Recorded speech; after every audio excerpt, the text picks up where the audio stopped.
they come in. And perfect. Thank you, Cindy, for recording. I appreciate it. So happy Friday. Welcome everyone to Living Local, Attainable, Affordable, Resilient Housing. We're excited to have a robust panel with us today to talk about this issue and how it's affecting Collier County. But even more importantly, to talk about the solutions that each of our different entities are putting forward individually, but also together. I think that's a really important piece of this. So often folks are feeling like nothing's being done about housing, but I hope that we all walk away from this conversation with a little bit more hope and a little bit more of a perspective that there is actually a lot being done, not just at our entities, but at others as well. So just a couple of housekeeping tips. If you would just keep your phones. Geez, I'm old. That's the second time this morning I've dated myself. So if you could just keep your screens, microphones, there we go, on mute. Thank you. If you have any questions during the presentation, go ahead and chat those at any point in time. We will go back and look at those. We are going to do a Q&A towards the end, so you will have an opportunity to come off mute and ask your questions in person. And then just so that you're aware, this is being recorded. I know that Zoom gives you that prompt as well, but we will be sharing this because we've had a handful of folks who are unable to attend the live session and would like to be able to watch this afterwards as well. So with that being said, let's get started. I'd like to start off this morning by having each of our panelists go ahead and come off of mute and tell us a little bit about their background, introduce themselves, tell us about their organization, and how they've kind of started into working with this issue on housing affordability. With that, Amy, do you want to start us off and then maybe pitch to Lisa? Sure thing. Thank you so much, and thanks for inviting me to participate. My name is Amy Patterson. I'm the county manager here for Collier County government. So just a little bit on my background. I've worked for the county now for 23.5 years. I've been the manager now for just a little bit less than 1.5 years. I was a deputy county manager for about 1 year and change before that. Spent time before that in capital projects, stormwater transportation planning, coastal zone management, pollution control, and impact fees. And prior to that, I was the impact fee person for the county for the first 14 years of my career. So I come to the affordable housing, workforce housing, this whole, I'll say housing issue from a slightly different background perhaps than others, in that impact fees are often targeted as one of the reasons that we can't achieve housing that's affordable. So you can imagine trying to find that balance of what we can do to have that housing, but also provide for the necessary infrastructure. So kind of a switch around for me, being on the other side of this conversation from probably being the anti-affordable housing, but I'm excited to participate and really looking forward to the conversation. Thank you. Lisa? Good morning. So I, interestingly enough, Amy, have been working with Habitat for Humanity in Collier County for the same amount of time, 23.5 years. But I'm a lot older than you, Amy, and this is my second career, my first being ministry in the local church. I'm ordained in the United Methodist Church and came to Collier County first to be a part of the clergy staff at North Naples United Methodist Church. But there found the need for housing and shelter for families in this community to be the most compelling thing in conversation, and joined the staff of this fine organization for whom I had volunteered for 7 years prior, during all the time that I've been here in Collier County. So Habitat for Humanity in Collier County has been working in the affordable housing arena for 46 years. One of the oldest and currently the largest producing affiliate of Habitat for Humanity in all of the United States. So affordable housing is what we do. I feel like it's appropriate that we're having this conversation on Groundhog Day, because there is some sense that we have been talking about this for a long time. Habitat Collier, of course, has been actively building and providing not only inventory, but invitation and opportunity for families to enter into affordable home ownership. And perhaps that's the thing that makes Habitat Collier unique in the conversation, is that we remain the only entity, the only developer that is currently providing access to affordable home ownership, which of course creates an asset and builds equity, creating that generational wealth, breaking the cycle of poverty. So I'm delighted to be here with you. Thank you so much for the invitation, and to those of you that have signed on and expressed interest in this important topic. Great, thanks, Lisa. Michael. Well, good morning. I'll echo the thanks for being invited, have an opportunity to participate this morning. We always love the opportunity to talk about housing. I think Lisa and I could probably sit and talk about it all day. I've been involved with the organization called Housing Development Corporation of Southwest Florida, Inc., which now does business as HELP. I joined in 2008, became the director in 2013. It's the only HUD-approved local housing counseling agency in Collier County as we speak, and really we're here to help provide a number of services to individuals and households that are seeking housing stability, but also may have issues with credit, may have issues, be looking to get a little wiser with financial management. So that's really the function of a housing counseling agency. Access to inventory has always been a problem. Part of taking a step back, the counties really has been looking at this issue for quite some time. They even brought the Urban Land Institute, ULI, in back 2016 and 17, did an intense study of some of the things that we could do. One of those suggestions was to start a community land trust. So in early 2020, we took on that initiative and launched the Collier County Community Land Trust. So I technically now serve as executive director of both organizations. And the land trust is more involved with trying to create both rental and home ownership opportunities by accessing one of the most valuable assets, which is the land. How can we work to get some land in perpetuity, but also foster relationships to encourage more development with the right mix of income levels being affected. So background, I've been in Naples since 2000, so right around that same time, about 23 and a half years, I guess, that I've been in the community. Background in mortgage finance. Also got real estate license. I've done auto finance before that, so really coming at it probably from the numbers perspective, like numbers and like data, and they're important to this conversation. So with that, I will turn it back over. Okay, I guess I'm next. Eileen Conley-Kiesler, President and CEO here at the Collier Community Foundation. I'm honored to work with Lisa and Michael and Amy regularly and looking at what is happening in housing. The Community Foundation really started getting involved in this after the study we did in 2018, the needs assessment study, when housing really rose to the top then at about 45% of the people saying we've got a housing issue. And then once COVID hit and things really started to move differently in interest rates and people moving here from all over because they could work from their homes and they didn't have to be stuck in the Midwest where it was cold.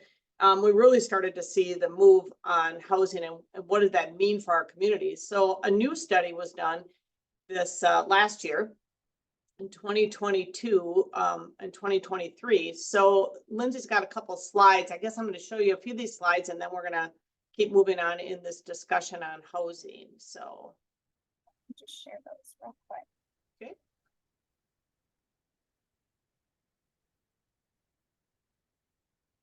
And I've been here since 2013. So I'm the oldest age-wise, the youngest as far as my job, I guess, from this crowd we're with today. So let's talk a little bit about housing. That was one of the domains we looked at in the study. And, what we saw in 2017 is about 67% of the people owned in Collier County.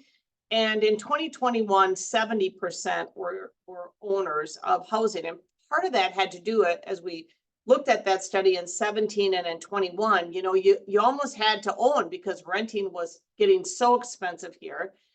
There really wasn't any choice. Now, It's going to be interesting. This is one of the statistics. There's a couple in this study that I think are going to be really interesting to watch. And this is one of them because in 2021, you still had interest rates low. They were still at 3% or a little above 3%. You know, today looking at that 8% number, you kind of wonder, what is this number going to look like in 5 years? Well, people have been able to come up with their down payments and pay that 8% mortgage rate and own. So we're going to continue to look at this, but again, a big piece of what has happened in this county is ownership is cheaper than renting for many people. When we look at housing burden, more than that's people paying more than 30% on housing from their paychecks. Collier County, 35% is being paid in 2021. Again, interest, again, meaning that rents have gone up a lot since then. Huge increases in rent since 2021. So it's going to be interesting to continue to watch that number and see where the burden falls. When we just put some of the stats together that we've been using between the needs assessment and other housing that we're seeing, but home prices in Collier County have increased 88% from pre-COVID rates, and rents have increased about 50%. Floridians pay the highest average home insurance premium, averaging about $6,000 a year for 2023. And again, that's 42% higher than 2022. 35% of residents, or about 50,000 households, spend more than 30% of their income on housing. Approximately, this is a give or take, there's approximately 10,000 rentals that are needed, or houses are needed to meet that gap for affordable workforce. This actually is from the county. About 52,000 people commute to work from outside Collier County. 703 homeless people on that point of time day when they do a day and they count homeless. We had 270 in emergency shelters that day, 192 transitional living, and we had 241 that are just camping behind the Walmarts and tents on the streets, wherever they can be in their cars. St. Matthew's House served about 1,100 homeless adults and children in 2023. And they did during that time have an extensive waiting list. And there's over 22,000 veterans living in Collier County. And again, that's a point in time count. There were 51 in 2023. The stat that's not on here that I also want to mention, the CPS, our school district, has said they've got about over 1,600 kids that are homeless right now. It's one of their highest numbers, and they've had a huge increase. So kids are homeless. Adults are homeless, and then you just have that workforce that's struggling to live here and work here.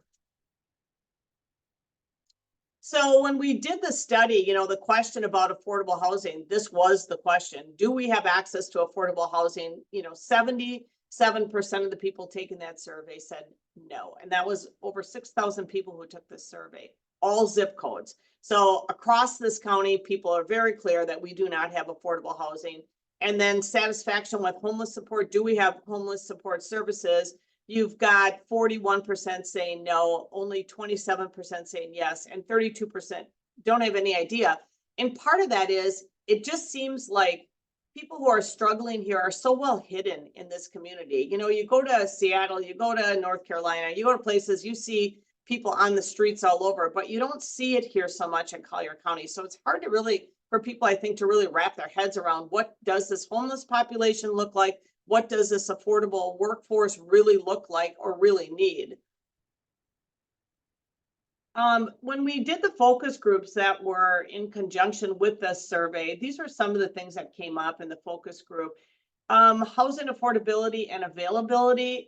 Part of the frustration people are saying they're having is they may have a down payment ready to go on a house, and they may be ready to buy, but they don't even have a chance to write the offer, because realtors are working all over the United States, and a house comes up and the realtors are making calls and they're getting cash offers sight unseen before they even have a chance to write an offer or know it's on the market. So that availability has been tough for people.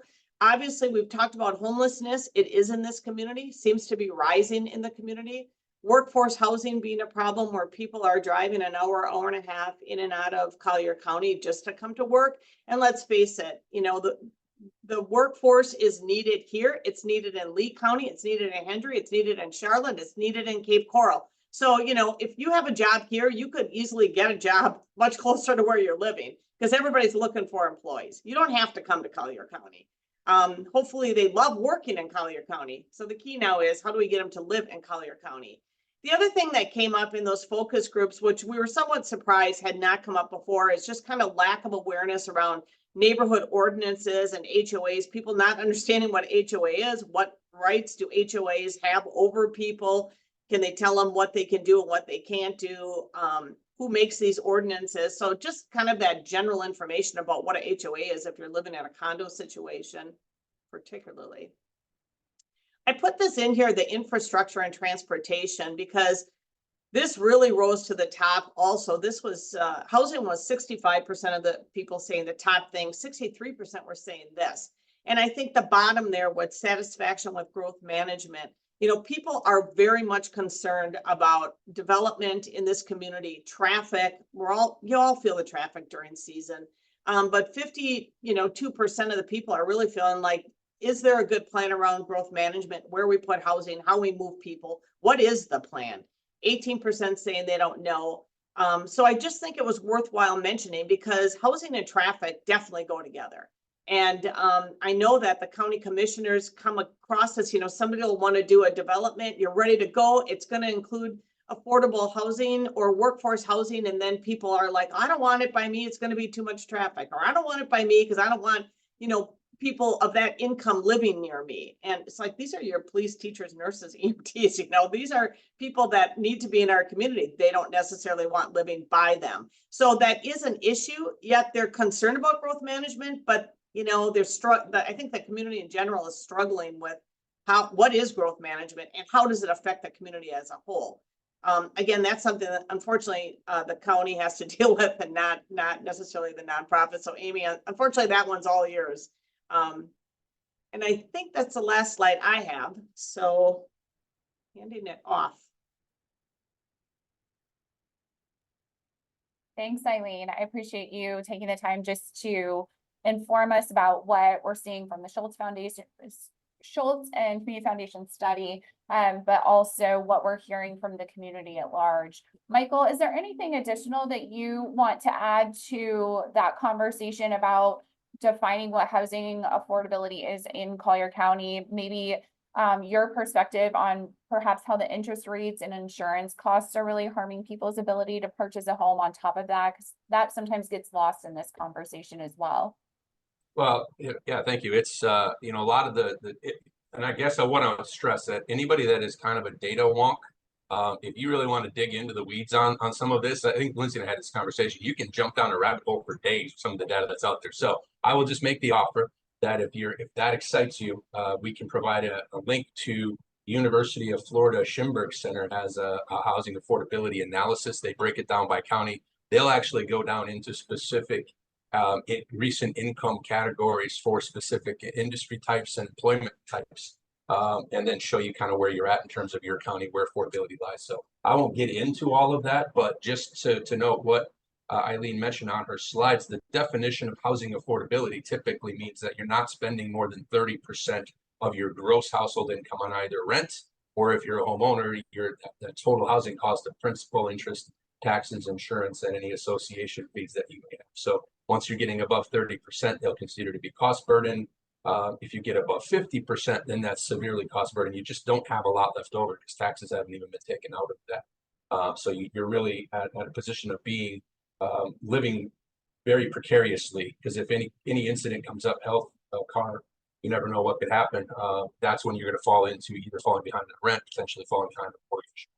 So when you have those impacts, somebody's trying to buy, I mean, really, it boils down to a lender as well. They have two different ratios they'll allow somebody to qualify for a loan. They're looking at that total housing cost ratio. It may allow a little bit above 30. We like to keep people towards 30. I think Habitat's model is let's keep them 28 to 30. Make sure there's plenty of room for margin for error, so to speak. So when you have that type of increase that we've seen in interest rates and in insurance, just to give an example, I just ran something really quick. with a $250,000 loan amount, which would be on the low end of things with trying to buy anything in our community these days.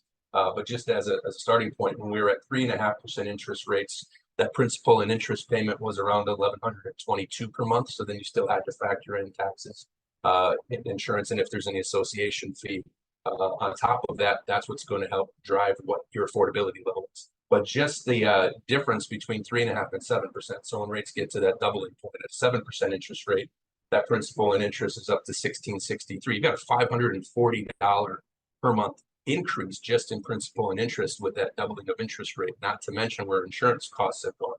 So when you think about those households that are living at 80% of our area median income, right now it's easy math, it's around $80,000, just under 80 for a family of 4. So if we're going to divide that out over a 12-month period and then take 30% of that figure, they've got roughly $2,000 per month that they can spend on housing. So $540 increase in principal and interest, that's 8% of that 30% number. So, and then factor in the insurance. So it goes very, very quickly, and we know what rents have gone as well. The insurance rates drive increases in rents as well. Because, you know, obviously anybody that's owning property, if their costs go up, they have to catch that back up. But we've also had such a surge since COVID and individuals moving into the community that's also driven up rental rates. So just looking at the affordability, we've got the statistics from the Schimberg Center. They're saying roughly 50,000 people live in our community unaffordably right now. But I think that number probably has even gone up because some of that data is from 2021 or 22. And anecdotally, we see it every single day. People coming in telling us that even their existing housing unit, that with the increase in taxes or primarily insurance costs, and unfortunately hits our senior population quite frequently because they're on fixed income. But if they have increases in either HOA because the insurance costs of the association have driven up so high, or they have their own insurance that they have to retain on a property, those costs can really have a major impact. Those are the types of calls that we're taking relatively frequently of trying to figure out what can we do to try to sustain this. In some cases, it's just a matter of having to leave the area, which we don't want to see, especially for our workforce. So I hope that answers the question. I don't go too long with it. Does. Thank you, Michael. I appreciate it. I want to take a minute and just talk about the home ownership side of this. Lisa, Habitat has been addressing home ownership solutions for 46 years here. And obviously the landscape of Collier County has changed during that time. What trends are you seeing? What progress are we making? And why is addressing this issue so important? And maybe you can talk a little bit about just the volume of builds that you all do each year and the acquisition of land. I think that would be really important to hear some of those factors as well. Sure, thanks. Yeah, so we take all of Michael's complex data and we simplify it a little bit by removing interest from the equation. So when an approved applicant becomes a home buyer, and you know, we're a bit of an interesting organization because at the closing table we go from being the builder to being the bank as we finance and underwrite all of the mortgages for our home buyers. So we do not charge interest, and that's one of the keys to affordability, and has protected families from some of that volatility in the market. What we can't protect them from is obviously the escalating insurance costs. What is happening though on sort of the present and forward-looking side is the rapidly escalating costs of land, costs of infrastructure. So one of the things, a key inflection point in Habitat's history here in Collier County goes back to late 90s, 2000, when we moved primarily from being an infill builder, so buying a single lot, building a single home in an existing area, to buying large tracts or parcels of land and developing that land into full subdivisions. That allowed us to increase our pace of building. Of course, that economy of scale was critical, and that really took us from building about 20 houses a year to building an average of somewhere between 90 and 100 houses a year, which has been about our build pace for many years now. And we continue to strive to do that. Of course, the downward pressure of escalating costs is challenging and challenges all of us. We unfortunately, we compete with every builder in Collier County, which I think most national builders are finding a home in Collier County because of the desirability and because of the demand. The challenge is that for every market rate or high-end new home that is built, we're putting more pressure on our service industry. You know, we remain primarily an economy based on hospitality and tourism. And so the demand on all of our services and our 4 large wage sectors of the economy are also coincidentally the 4 lowest paid sectors. So you think about retail, hospitality, agriculture, construction, healthcare, you know, CNAs, folks taking care of folks in hospitals, assisted living facilities. So, you know, we're competing with the market, we're competing with other developers and trying to do our best. Fortunately, we've had a visionary board and we've been able to secure some land for future construction. So we do have a good land inventory, but of course let's imagine that we continue this pace of 100 units, 100 homes a year. We're eating through that inventory more quickly, more rapidly than we can bring the land through Collier County's zoning permitting process, gaining Army Corps of Engineers sign off, so on and so forth. Thank you, Lisa. I appreciate that. We're going to jump ahead just a little bit, and I want to talk to Amy and hear from her. In 2017, Collier County approved the Collier County Community Housing Plan, and it contained a number of actions that have been addressed and adopted to improve housing. Amy, can you take us through some of the actions and any future plans the county has to address the suggested plan and solutions within it? Absolutely. So it was broken up into kind of immediate actions, short-term actions, and long-term actions. And at this point, the majority of things that were recommended by the plan have been approved, and they range in things from approving the plan, marketing for housing, getting the messaging out regarding affordable housing or housing that's affordable, keeping a regular update of the inventory of housing units. The land trust was a high priority item, and then you get into things like higher densities in appropriate areas and infrastructure. So the plan also outlined things that weren't implemented, and I'll touch on that just for a second as kind of a segue into what we might be looking at in the future. So there was emphasis placed both in the ULI study that was sort of the precursor to this plan, as well as in the plan relative to things like dedicated funding sources. Now, since that time, the infrastructure sales tax passed, and as most people know, there's $20 million that was set aside in that sales tax for purchase of land for housing.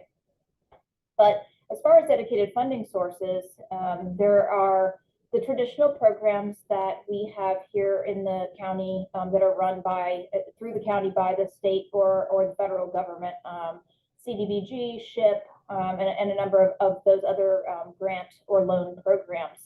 But this idea was to look at a specific local funding source, something like a linkage fee or an affordable housing impact fee. Those were set aside by the Board of County Commissioners at the time as something that they were not interested in entertaining. However, since that time, we've really been working hard at looking at ways to provide funding to offset these escalating costs. So for example, when you're in an escalating cost environment like we've been in, that does, as other speakers have said, impact the cost of infrastructure. And when it impacts the cost of infrastructure, it impacts the county's cost, which then translates to costs on the builder, which translates to costs on the end user.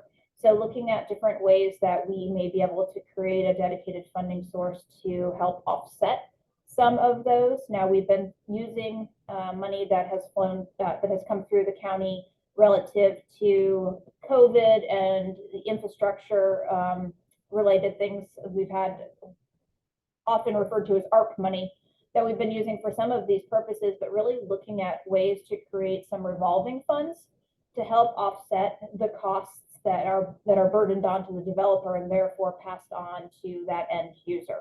That may be in the form of just straight up infrastructure costs, things that they're required to do. Impact fees is a big one, which I had mentioned earlier. We have a lot of folks that come to us and say, well, your impact fee deferral program as it stands now doesn't work. It for rentals is a 10-year program. A lot of times these projects are layering incentivization, and that 10-year specific deferral just doesn't work with the other layers of incentives that are being utilized, things like tax credits. So we're looking at creating potentially a revolving fund where we're able to pay for those impact fees. So therefore, we're not creating that burden on the infrastructure, but also not creating that burden on the developer and ultimately the ultimate homeowner or renter. Same thing with permitting fees. So all of these, when I say the word fee, it's important to note that when we say fee, that means it's a fee for service or a fee for something specific, and so it is tied to a level of demand. So we're required by law to maintain, you'll hear the word nexus a lot, to maintain that nexus, meaning that you can't shift the burden of one fee onto another fee payer, but you can pay fees on behalf of a fee payer. And so that's an important consideration in all of this. So I think really we've made really amazing progress here on working through those things that we could and should, and that's the majority of them in the plan. One specific thing I will mention is that since 2018, and a little bit after this plan was adopted, the board has aggressively pursued the inclusion of various levels of housing in projects that we're increasing density.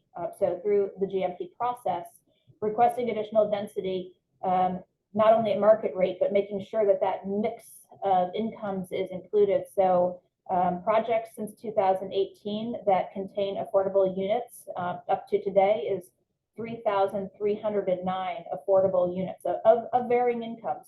Now, these are in all different places from already built to under development to waiting to develop. But just an idea, the total units approved during this time period, it's just of these specific developments is 12,600. So it's a good start. We're going to continue to work at it, and the board continues to be very committed to the inclusion of various incomes in these products as developers come forward to develop. Thank you, Amy. So Michael and Amy, I'd like to keep you off mute, Amy, if you don't mind. But Live Local Act was recently passed, and it's certainly gotten a lot of buzz in our community, in the news, and certainly is incentivizing, or seems to be incentivizing, developers to think a little bit more about this affordability component.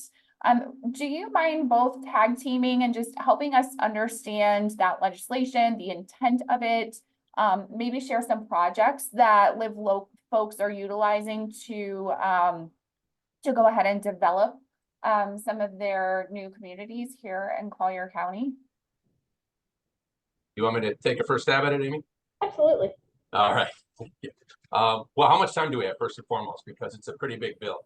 No, high level. Yeah, I know we're going to stay super high level, but quite honestly, though, I do think that certain provisions within the bill get more press than others, but it is very comprehensive and holistic. So just at a very high level, there are some adaptations of zoning, you could almost call them preemptions at the local level, that the state is asking municipalities to adhere to help enhance zoning density and height restrictions on development, as long as it's going to have a certain level of affordability. They're looking at that on commercial, industrial, or mixed use sites. There was some talk that industrial is going to go away, but now I saw the fiscal communities put that back in. So those three sites, there's some enhancements to again, zoning density and height. So that's going to incentivize the developer. They can get an automatic use for multifamily rental, provided that it has a certain mix of affordability. But there's a lot of funding. If you focus on it, it's not necessarily as impactful locally. It's not something that flows through the county, but at the state level, Florida Housing Finance Corporation administers what we call the SALE program, and it's the State Apartment Incentive Loan Program. And they've added a significant amount of funding to that pool over the next 10 years. Some of it is has some specific restrictions, but we believe there's opportunity, somewhat unique as well. They've allowed corporate entities to be able to invest in that sale program, and they're giving them dollar for dollar tax credits, if you will. They're getting a reduction on their corporate income taxes at the state level. So it's, if you're going to pay it anyway, we might as well get it. Pull some of that money in to incentivize more development. So the developers are understanding this. There have been more frequent requests for applications for that level of funding. And it's very aggressive funding, especially with this interest rate environment we're talking about. The state will provide money at 1% through the sale program for most of these developments. So you can imagine that the development is pretty excited about that. Some other things is provisions regarding tax abatement. You can get some property tax exemption on units as long as you're producing enough of those units at an affordable level. And again, that starts cutting into some of the there's conversation about whether good nor bad, because that does cut into some revenue for the county, but the development community understands that that's something that is available, and it does require more than 70 units per development. So these are not small level. It's where you're producing a fairly high number of units that have affordability, and these are called missing middle. So designed more for the workforce that may be close to the 80% and even all the way up to 100% of the area median. So just want to say also, before even this came about, the Live Local Act, county level, we had Amy mentioned some of the last things that we were working on, some land development code changes that already had put in some increased density around activity centers and transit corridors, but also allowing for an multifamily with affordability to be an eligible use on commercial sites as well, anything up to a C3. So we had already been working on some of that and had just gotten to the point of approving those at a local level. So they kind of marry up with what the local act is looking to accomplish. And just as a side note, to try to make sure that we're working ahead of the curve, we're even in March going to be working on a workshop to bring those from the development community that would be impacted or may have an interest in utilizing some of these provisions within the local act, and then as many of the stakeholders from the county level or key staff from the county level want to get everybody together to see where there might be any tipping points, obstacles, things that we can agree ahead of time that we have a good flow, a good process to try to utilize this bill as best we can in our community.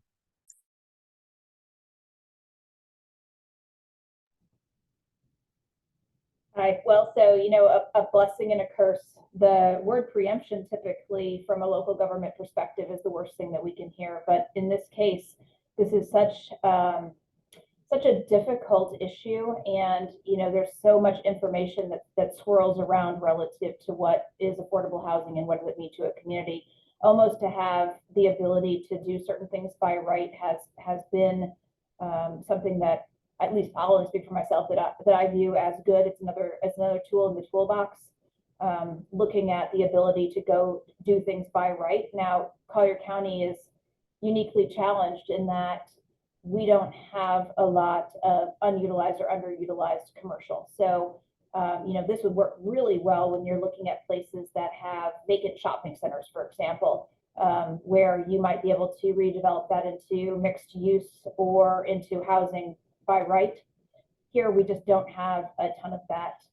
So where it's worked well so far here in Collier, looking at things like the conversion of hotels.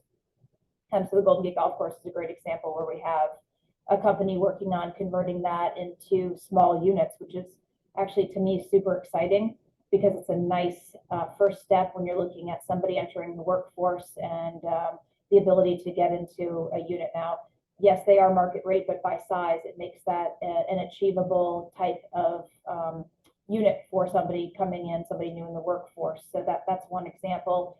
Recently, actually last board meeting, there was a piece of property down on the south side of town that had made application to use a portion of the surtax to purchase the property, and it's commercially zoned, and we'll be exercising Live Local down there for another multifamily project. So another example of the Live Local working here. I think it's people getting an understanding of it, where it works and where it doesn't work. And again, because we are in such a challenging environment as far as the availability of land, let alone other real estate, it's really trying to get creative on how this Live Local would work and thinking a little bit out of the box on its application. So I'm looking forward to it, and how it's really going to be a benefit to the things that we already know how to do. Now we've got some different ways to look at things.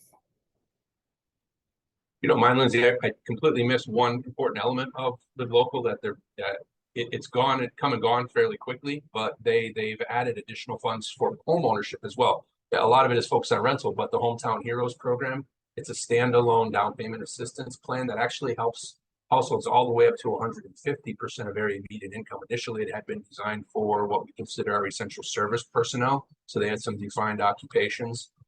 They've really kind of removed a lot of that. Just said, if you work in Florida, if you have a job and your income's below 150%, you technically could qualify for up to 5% of the required of the purchase price as a down payment assistance plan, and it is a standalone. And they've cycled through almost $150 million already.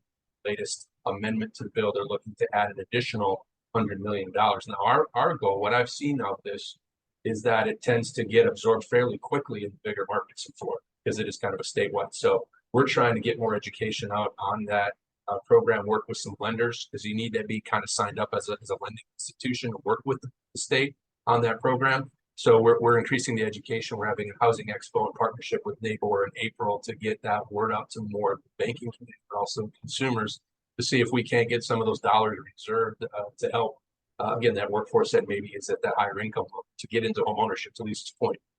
Renting is expensive these days, and it doesn't really do a whole lot for you in the long run. So that's just another element of the plan that is exclusively focused on home ownership. Thank you for saying that, Michael. I was going to jump in and say, you know, much of the Live Local Act is heavily weighted towards the creation of rental inventory. And this is the one caveat that provides entree to home ownership. So we're actually also lobbying to amend the Live Local Act so that there is more expansive support and opportunity for folks to enter into home ownership and to provide that long-term stability. Fabulous. Thank you both for adding that on. Michael, I'm glad you remembered that piece of it. If somebody wanted to, or knew someone in their own network and wanted to get more information on that expo, Michael, can they come to your website to be able to do that? Yes, we are going to have that posted in the very short term. We're working on confirming some details, but I would say within the next 2 weeks, it will be on our main page where somebody could actually register to attend, and we're going to have a layout of what's going to be happening. But yeah, really focused in on trying to bring information to consumers within the community. We're excited that Nabor was willing to offer their venue and some support in pulling that together. It'll be on a Saturday. It's April 6th. So if anybody wants to kind of target the date. So hopefully it'll allow individuals that work Monday through Friday, they can actually come and attend. Great. Wonderful. Thank you. So just staying in this vein a little bit, Amy, do you mind talking a little bit about how policies might be changing and incentivizing more development and redevelopment? What is the county doing to purchase land for affordable housing?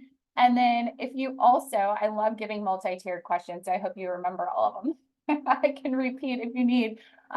But I'd love for you to also speak to this public opinion that kind of floats out there that Collier County, you know, owns so much land and we should just be building houses for affordability on that. If you could just kind of take us through that opinion as well, and just give us a little information on what might actually be rumor and what might be truth. Sure, absolutely. So I think we've talked a lot about what the county has done through the housing plan. Density by right near activity centers, transportation corridors, and looking at those types of things. A common, and I wouldn't be doing our growth management department of service without saying that they do everything that they can to move projects, not just housing, affordable housing, but all projects through that place from the very beginning for land use actions to the very end with building permits as quickly as possible. They've had performance measures for years that have required them to move things along.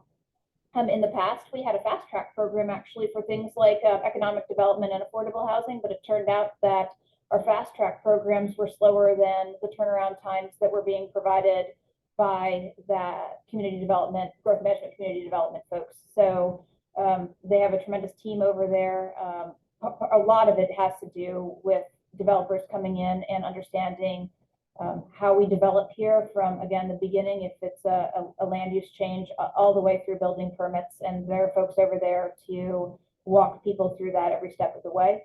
So I'd encourage people to reach out to growth management to talk about that. A switch over that's happened recently actually is housing policy has been rejoined with community development, growth management, community development. It lived there for years. For a while, it then lived over in our public services division, and it's back home in community development, which makes a lot of sense because when you're dealing with land use, and now we're dealing with how it layers with the housing policy, it makes sense for those folks all to be working together and embedded in the same place. So Cormac Giblin is leading off that group. He's a name familiar to folks that have been to the county, has had a number of roles both inside the county and outside the county. So that's exciting. Continuing to understand Live Local and any potential amendments that may be coming forward and how it can be best utilized here in the county is another huge focus. I had touched on how we might be able to enhance our incentives at the local level. Again, we utilize state and federal incentives, or developers can, and through our process do, but what we can do here at the local level, because it is so expensive to develop here. But touching on that, I'm going to go to the topic that we own so much land it's a fun one. We actually haven't done as good of a job at land banking as the school district. I always take my hat off to them and their foresight in buying land years and years and years ago so that their needs are largely covered. They were really, really good at what they did. Now, we do own a tremendous amount of land, but what we don't own is a tremendous amount of land that's either something that is appropriate for housing or that isn't intended for another purpose. So the land holdings of the county largely consist of either properties that are going to be used for future capital projects or conservation lands. That's conservation collier where it can't be built. And then some lesser holdings, stormwater, public utilities. So again, those are all held for specific purposes for infrastructure. Every year we look through our inventory of land to determine if there are surplus lands, and those are looked at for the appropriateness for housing.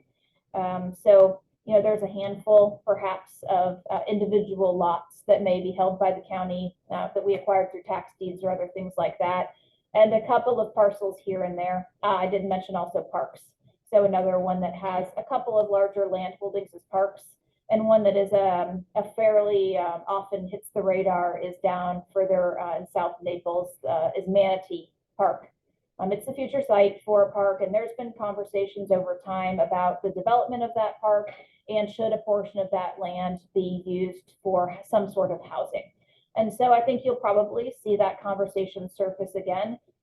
Most certainly that is an opportunity. Whether it's the right place and what the right time will be remains to be determined. The county also owns another tract of land further down to the south at Port of the Islands, which is one that is probably more ripe for some type of housing, at which point in time that again becomes possible. And then I guess I should say lastly is that we do have commitments in the eastern part of the county, so heading out to the new villages and towns, to be able to acquire some property for use for housing out there. And so that's going to be something that we're going to be talking about here in the future. The issue right now is that without the infrastructure as well as jobs and services out there to place large amounts of housing for the people only to commute to the west, to be able to go to work and to be able to get the things that they need, it was only going to exacerbate the thing that annoys people the most, which is the traffic. So it really becomes a critical mass and timing issue when we're talking about the development of the eastern lands. So yeah, that's the great thing about the county is that we do own a lot of things, but a lot of things that are just not appropriate for housing. Now we have developed a process under which people can apply for use of surtax money for housing projects. So that is a long time in coming. There's a specific application process. It ultimately then goes and is approved by the surtax committee and the Board of County Commissioners. So that was what just happened with the ECOS project down in the southern part of the county.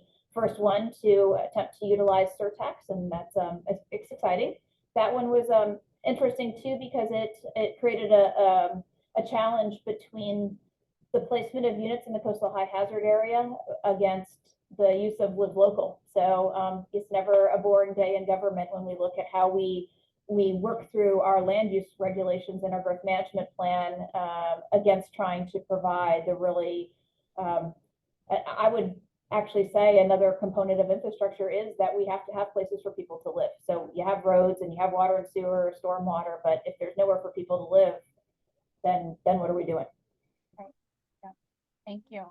Well, I want to hop us over to talking about solutions and what our various organizations are doing and have plans to do. But before I do, I just want to do one quick speed round. So if you all want to come off of mute, and I'm just looking for one word, what is one barrier to affordable housing development from your perspective? Increasing costs.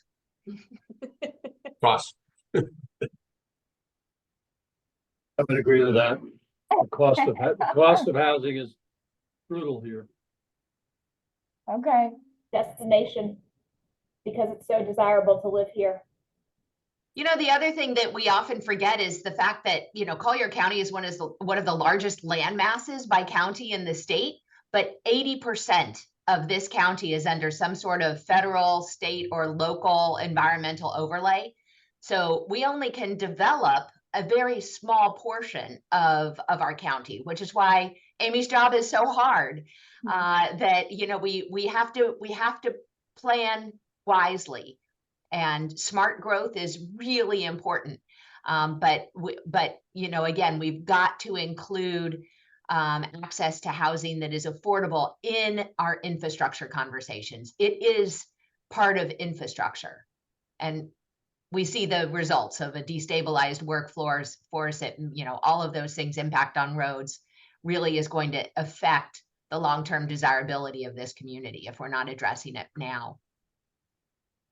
Lisa, do you want to stay off mute and start us out with what your organization is doing to address affordable housing? I know you've talked about this a little bit, but I also know that you've got some interesting new models that you guys are trying that are a little different than just the single family home. Maybe talk a little bit about what Habitat is up to and what you see in the next couple of years. And then I'll pose that same question to the rest of you and we'll move into solutions.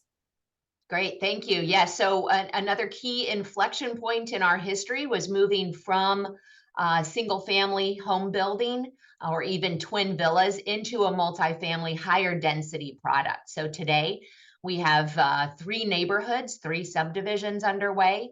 Each of those are multifamily. So 2 of them are 2-story townhome in a triplex and quadruplex configuration.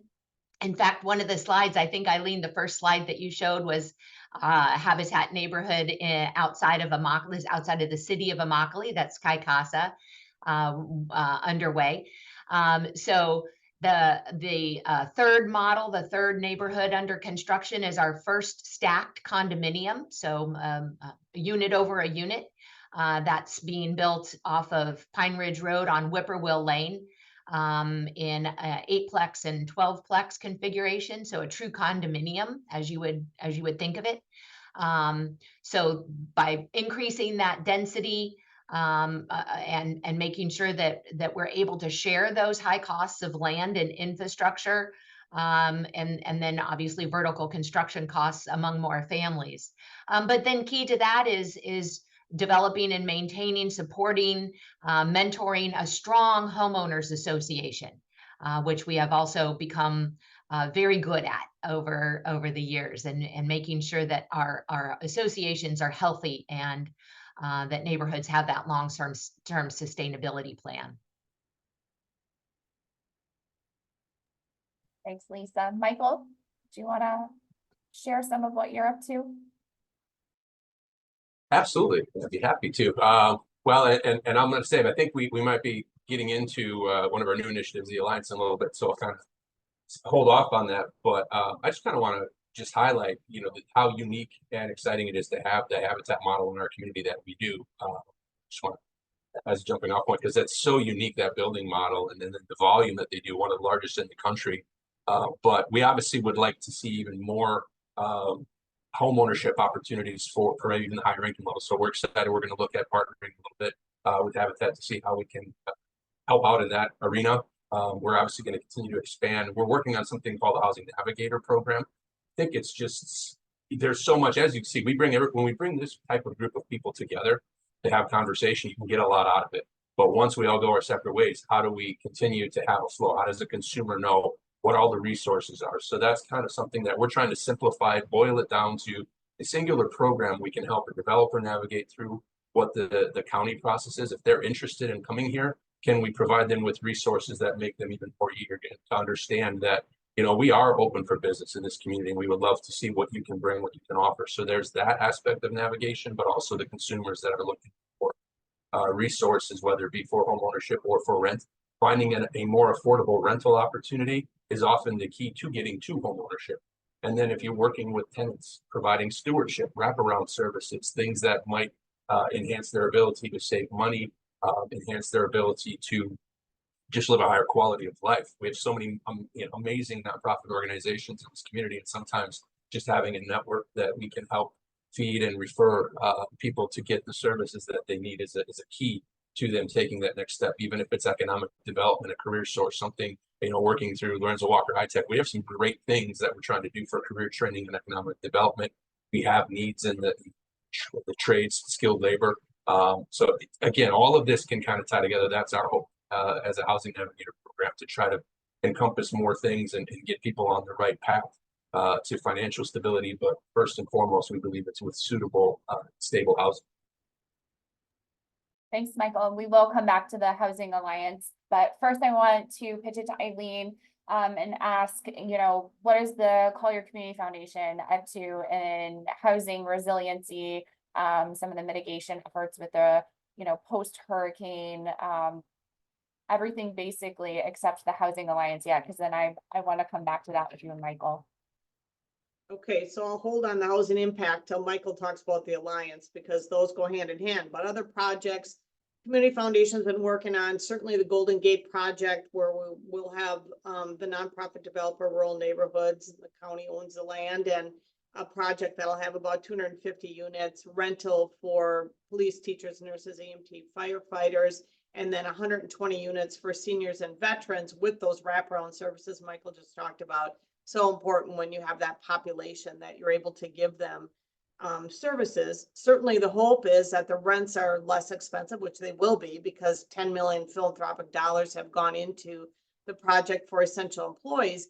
The hope is they can save some money to turn around and purchase eventually, get their down payments in place, because purchasing is what's going to help them build wealth in the long run. And we certainly all know that.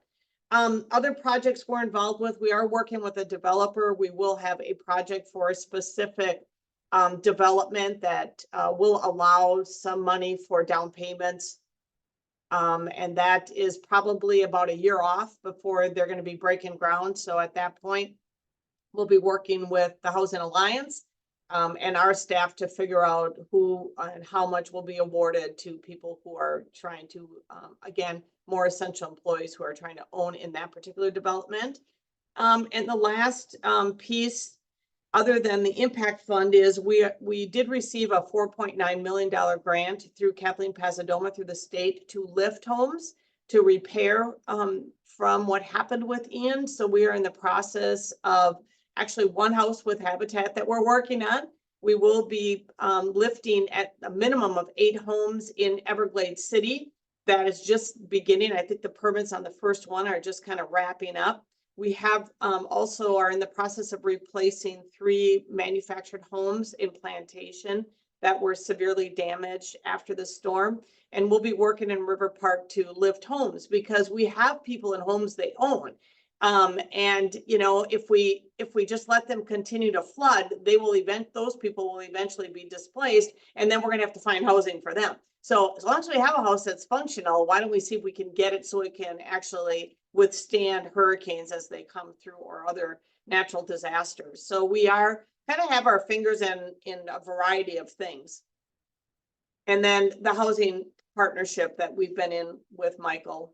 Yeah, you Michael, could do touch that. you and Eileen want to kind of tag team on that and talk a little bit about the Housing Alliance and what that's going to look like, how that's forming, sort of the function of it? And Eileen, maybe you can then come off mute and talk a little bit about our plans with that piece of it as well. Absolutely. Well, and you know, we're very appreciative of this opportunity, the collaboration that has taken place. I think there was an alignment of thought in that having an organization within the community, nonprofit in nature, that can kind of help, again, point people to where resources are, bringing together all the key stakeholders that can have an impact on creating more housing affordability opportunity. And that would be obviously consumers that are seeking it, the community at large that might have an interest in being involved in some sort of voluntary capacity, the philanthropic community who might have an interest in investing in it, county government, which has their own resources and role in terms of helping with policy, and then the development community as well. So that, I think that's kind of the latter approach that we're looking at. So we're creating we have established another nonprofit. We're going to be launching at the end of the month with a lot more information about it. But one of the key things is just having those stakeholders communicate, work together, and then we can do a better job of amplifying to the community, provide the community with opportunities to be involved in education to the community at large, and also advocacy when we feel it's an appropriate time to come together and try to look for solutions, to continue to enhance these solutions that we are creating. But also, just as I mentioned, that the Housing Navigator program to me is kind of the core that we'll be looking at in terms of guiding people through that process, whether they're coming to be a developer or whether they're an individual that is seeking better housing opportunities. So we're very excited about the commitment and the investment from the foundation to try to help get this thing launched. We'll be adding some additional staff to make sure that we're fully functioning, but the real goal is to have a dedicated website that can lead people, no matter where you're coming in, what door you're coming in, to this conversation.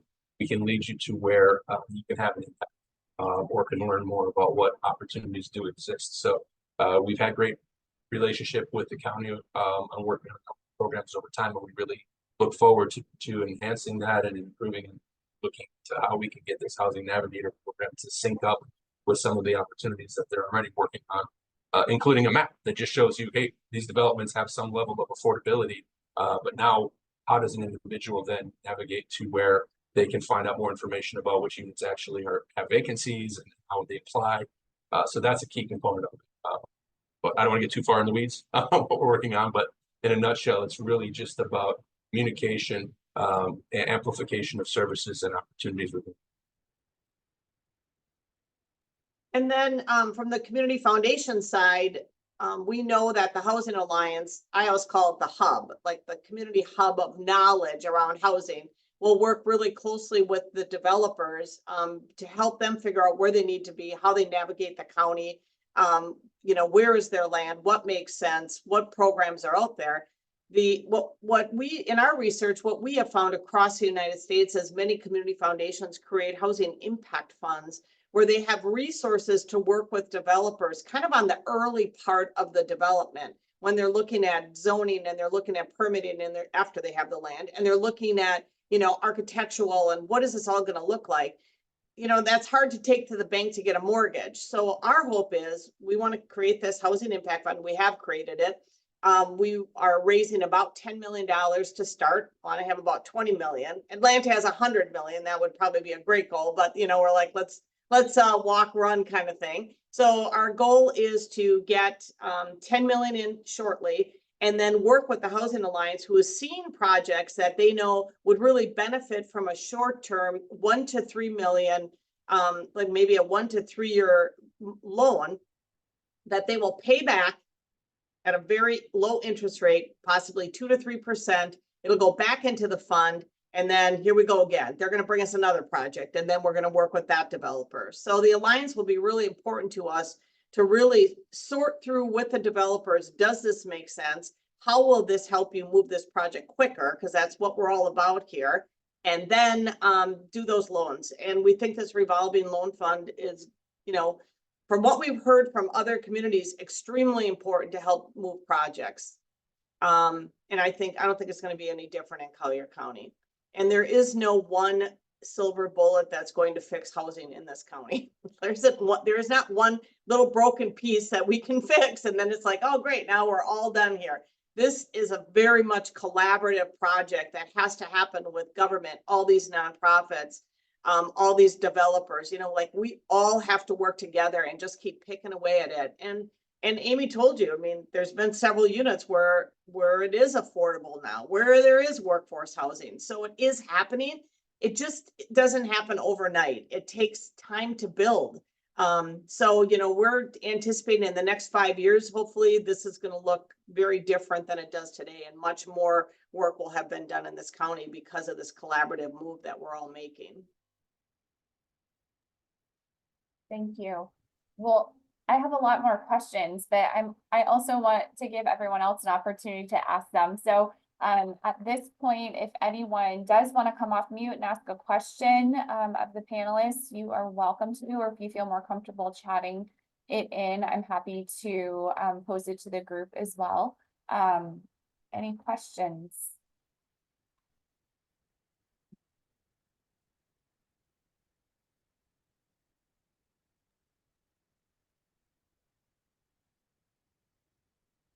I think Dan might have a question. Yeah, it's more of a statement. In looking at this issue over the years, it's pretty clear that if we go based on the property rights laws, we've got to find a way, and I think you've talked about it, of incentivizing developers to take a big, broad leap forward. And the only tool I have ever heard of that makes this work is density. That you can give people opportunity to build more units, provided they play the game by your rules. And I just don't see any other technique out there that is going to be as effective as that. But it does mean you have to have the kind of cooperation across the different agencies, Amy's office, the planning board, everybody's got to be on board, and you got to be willing to take some risks. But I don't see any other solution. And if we don't get that kind of a program going, we're going to be talking about this 5-10 years from now with no better solution in hand. So Lindsay, I can jump in and actually tag off of Van's statement because he's exactly right.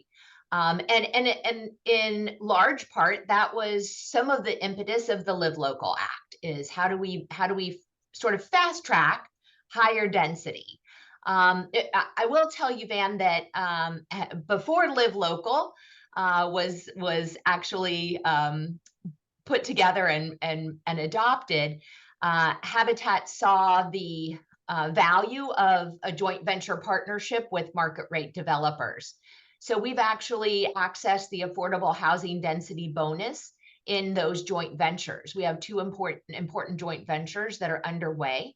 That will provide both a significant portion of affordable home ownership, because it is Habitat that is doing that, as well as side by side developing with market rate rentals. So creating sort of entry and inventory for both both segments of the growing population.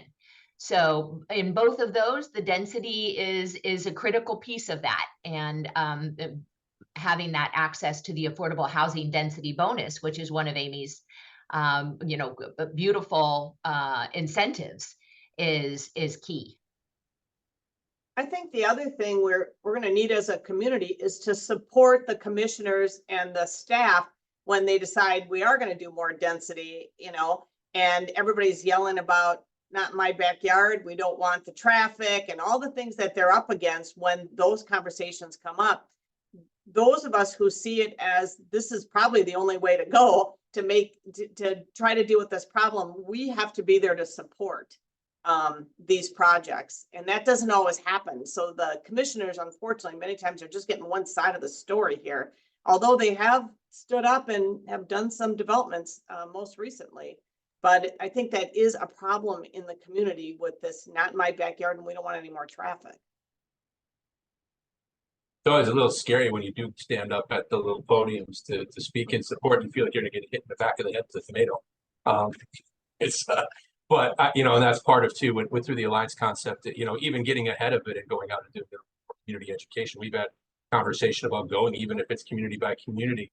Some of these gated single family communities, can we come in, have conversation and explain really ahead of time to say, you know, if something comes up, this is what we're talking about. And now we'll have some examples. We take a look at, you know, I'm excited. One thing we haven't highlighted today was a very recent opening, ribbon cutting of a development that was long in the making. Talk about a parcel of county-owned land. The county had a 5-acre parcel right in front of Calusa Elementary, and that went through an extensive conversation about what should we do with this, and then eventually got out for a request for proposals. Selected an affordable housing developer that came in, and they've now got 82 units that are very attractive. I mean, we had the ribbon cutting January 10th. Anybody that got to come out, you see it's a very attractive multifamily development. And it was really the first subsidized using the federal state programs in Naples area, I think since 2005, when I've looked at and tracked affordable units, because you can see where we have affordability, when those might be expiring even. So I think that's a great testament. It's a true partnership, public-private. The county retains ownership of that land with a 99-year ground lease. That's kind of what the community land trust model is. So those are going to now be in perpetuity, and I think that's an important element too. We haven't discussed is preservation. Once units, are you building enough units to counteract those that are losing their affordability? Are we doing things to try to preserve? So all important aspects, but just having more collaboration, more communication, more conversation has been very, very encouraging. I think that we've got a lot of people rowing the boat in the same direction. I agree with that. I think that education is a huge piece of this, and detaching ourselves from the old way of thinking about affordable housing, that it's negative, when in fact, at any point in time, any one of us could or can or maybe will need housing. Well, first of all, we all need housing that's affordable, but you just never know where your life might take you, where you may end up in housing where you're going to need that layer of support from the government and other nonprofits. But so many times we hear that residents believe that it's going to bring crime and it's going to bring blight, and trying to detach from that urban slum that seems to be constantly inserted into this conversation. It's a huge challenge. And the traffic one is another one. People just have a very hard time believing that appropriately placed density actually helps traffic.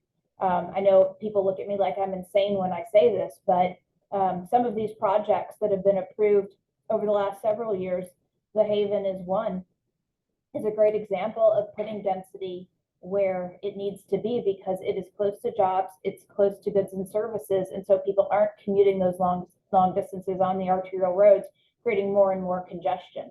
The idea that we take everybody that needs to work here and we put them out east or out in Golden Gate Estates gives us exactly what we have now, which is a morning commute to the west and an evening commute to the east, and people are just infuriated by it. But when you get people closer to where they need to be, the traffic situation is way more manageable. It's hard, it's hard to get buy-in on something like that, but it's something we're going to keep on working on, getting out. I love what Michael's saying, getting out in the community and talking about it. It's just it's a tough one to get our arms around, but also inviting people into, from the government side, inviting people into the public process so they understand how things are approved, what that process is for additional density. And last thing I'm going to say about this is we're not, other than the triangle, the density, the max density we've really been talking about here is, 25 or 30 units an acre, which is a lot for us. But when you look at the nation, is just not a lot. So trying to get that level of comfort that this isn't the East Coasting of the West Coast, which is, kind of the term that's been coined now, or we're Miami-izing Naples. That's definitely not what's happening here. Maybe I think those are excellent points. I know Van has one more question, maybe Barbara as well. And I want to get to those.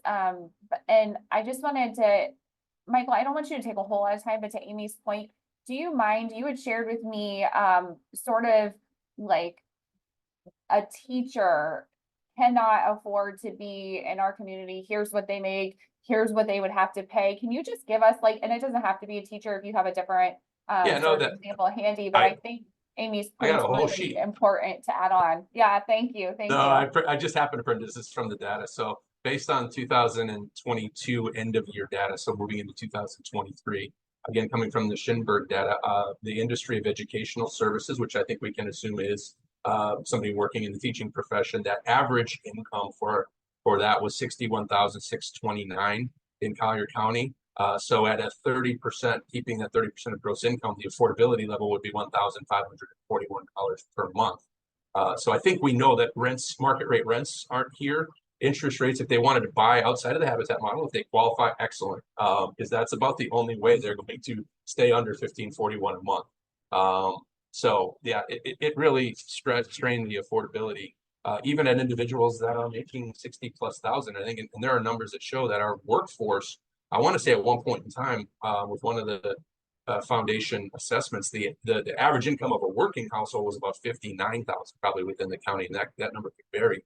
Our median income is much higher than that, simply because we have a lot of passive income, and that gets counted on the HUD figures. We have a lot of individuals earning investment retirement style of income. It's not necessarily the workforce, and that's what drives us up to a median income for a 4-person household of just over $100,000.